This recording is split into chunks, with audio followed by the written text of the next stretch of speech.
So these days, malaking usapan ang mga data center, no? So, ulit-ulit natin to narinig at paulit-ulit natin to nababasa. Pero teka, ano nga ba ang data center? So, pag-usapan natin yan. Simplihan na lang natin, no?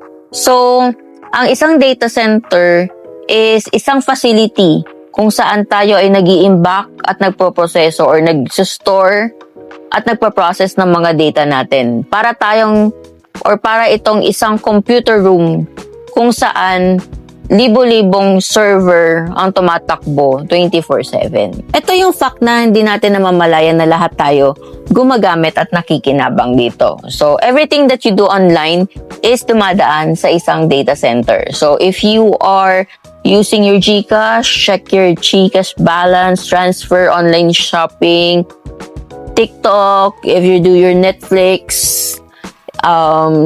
if you do your YouTube or makinig ka ng music, lahat to na ipaprocess at dumadaan sa isang data center.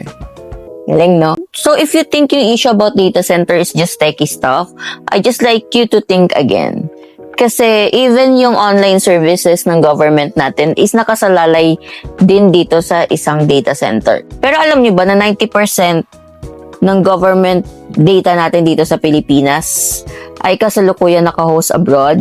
Ano naman ang mga risks na connected dito, lalo na kapag sensitive data involved? Yan naman na pag-usapan natin sa part 2 ng video series na ito.